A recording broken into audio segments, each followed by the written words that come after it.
அப்புறம் வந்து அந்த சாயங்காலம் அன்றைக்கி வியாழக்கிழமை இருக்கும்.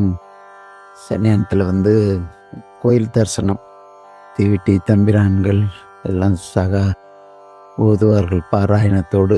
இங்கே மட்டும்தான் அந்த ஒரு முறைமை. பாடசாலை மாணவர்கள் தேவார ஆசிரியர்களோட வதிகம் பாடிக்கொண்டு அவர்கள் சாம காணும் மாதிரியே இருக்கும் அந்த வதிகம். அது பாடிட்டு அவங்க கோயில் வழிபாடு செய்வார்கள். குருமூர்த்தவங்களாம் அப்போ மாலையில் தான் சன்னியானம் போவாங்க. இரவு ரொம்ப நேரம் ஆகிடும். அது நேரம் அந்த இது பார்க்கலாம் என்று நான் வந்திருந்தேன். அப்போது கூட ஒரு சுப்பிரமணியம் என்ற பணிவிடை, பூஜை மடம் பணிவிடை. இப்போலாம் இங்கே பார்த்தா பணிவிடைகள் நிறைய மடத்தில் பணி செய்வார்கள். பூஜை மடத்துக்குன்னா ஒரு 4-5 பணிவிடைகள் இருப்பார்கள். பந்திக்கட்டுக்கு 2-3 பேர் சமையல் செய்வார்கள். பாடசாலைக்கு அது போன்று 2-3 பணிவிடைகள். மடம் திரு அலகு என்று சொல்வார்கள், மடங்குட்டிகள். அவர்கள் ஒரு 15-20 பேர் கிட்டத்தட்ட. ஒவ்வொரு அங்கணத்துக்கு ஒரு மடங்குட்டிகள். அப்படிலாம் ஒரு பெரிய எந்த விதமான பிரதிபலன் பார்க்காமல் வேலை பார்த்தார்கள். வேலை அதிகமாக இருக்கும், இது குறைவான ஊதியமாக இருக்கும். ஒரு முறை அமைச்சர்கள் கூட வந்தபோது வீரப்பன் இவ்வளோ தூய்மையாக மடம் இருக்கிறது, இங்கே எத்தனை பேர் பணியாற்றுகிறார்கள் என்று மகா சன்னிதானம் அவர்களிடம் கேட்டார்கள்.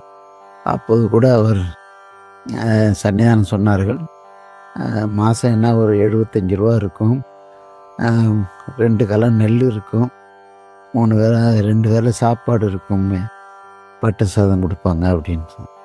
என்ன சாமி சொல்கிறீங்க, இவ்வளோ குறைவான சம்பளத்துக்கு எப்படி வேலை பார்க்குறாங்க அப்படின்னு. ஆமான்னு அவர் நம்பவே இல்லை. உடனே சம்பள பட்டியலை கொண்டு வந்து காமித்த பிறகு தான் அவர், நாங்கள் அரசு சம்பளம் இவ்வளோ வாங்குறாங்க, ஆனால் பணி சரியாக செய்யலையே அப்படிமா.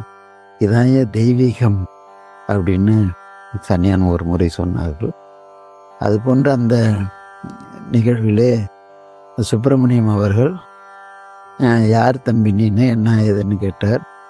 நான் இது மாதிரி சொன்னேன், நீ மடத்துக்கெல்லாம் போயிடாத, வேலை வாங்கி ஒன்று கொண்டுடுவானுங்க, அதனால் வா என் வீட்டில் நீ தங்கிக்கு, எனக்கு ஆம்பளை பிள்ளை இல்லை அப்படின்னு சொல்லிட்டு அங்கே திருமஞ்சன வீதியில் ஒரு அந்த கடைசியிலேருந்து ஒரு 3வது வீடு, அந்த வீட்டில் தான் அவர் தங்க வைத்து கொண்டிருந்தார்.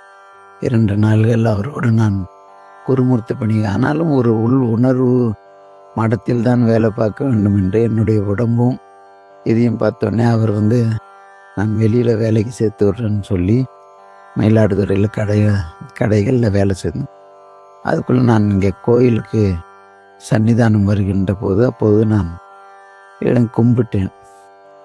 அப்போ அமாவாசைன்னு தடுத்து நிறுத்தி விட்டான். அவன் தான் திருச்சின்னு ஊதி கொண்டு முன்னாடியே வருவான். அவன் பெரிய அக்கப்போர்னா ஒரு பெரிய அக்கப்போர். ஆனால் சன்னியானத்தில் அவங்களுக்கு மட்டும்தான் நேர்ப்பன். எவ்வளோ பெரிய அதிகாரியாக இருந்தாலும் கூட எல்லாரும் அவனை கண்டால் கொஞ்சம் அச்சப்படுவார்கள், ஏதாவது சன்னியானத்திட்ட போட்டுருவான் அப்படின்னு சொல்லிட்டு. அதனால் அவன் யார் தம்பி நீன்னு, அப்புறம் ஓரமாக போ, பார்க்க முடியாது அப்படின்னு விரட்டி விட்டான். சரின்ட்டு நான் போயிட்டு அங்கேயே அவர் வீட்டிலே தங்கியிருந்தேன். மறுநாள் வழக்கம் போல் நான் வேலைக்கு சேர்த்து விட்டார், அங்கே போயிட்டுருந்தேன். ஆனால் சன்னிதானம் அவர்கள் கேட்டிருக்காங்க, யார் இது, என்ன ஒரு அப்படின்னு. அப்புறம் எல்லா விவரங்களும் நம்மளை அறியாமலேயே தெரிஞ்சிருக்காங்க. அதுக்குள்ளார நம்முடைய அந்த உந்துதல் சக்தி. நான் சிறு வயதிலேயே எனக்கு எங்கள் கிராமத்தில் வெள்ளம் பெருக்கெடுத்து வந்தது. அப்போ கழுத்தளவு தண்ணியில் நான் நின்றுட்டு இருந்தபோது, அப்போ தந்தையார், பூர்வாசிரம தந்தையார் அவர்கள், என்னடா அங்கே நிற்கிற அப்படின்னாங்க. நான் இந்த ஹெலிகாப்டரில் சாப்பாடு போட்டலன்னு கொடுத்துட்டு இருந்தாங்க. எப்போ இந்த ஹெலிகாப்டர் என்ன விலை ஆகும்னு ஏரோப்ளேன் சொல்லுவேன். இதில் விவேகானந்தர் மாதிரி நான் ஏதாவது மடாதிபதியாகி இதில் நான் அமெரிக்காவுக்கு போய் பிரச்சாரம் பண்ணணும் கிழிச்சேன்னு சொல்லிட்டு ஓங்கி ஒரு அறை விட்டார் எங்கள் தந்தையார். அன்றையிலிருந்து எனக்கு அந்த ஒரு பைத்தியம் மாதிரி விமானத்தில் போகணும், இதில் பறக்கணும், அப்படி சன்னியாசி ஆகணுங்கிறதுல ஒரு குறிக்கோள் இருந்து கொண்டே இருந்தது.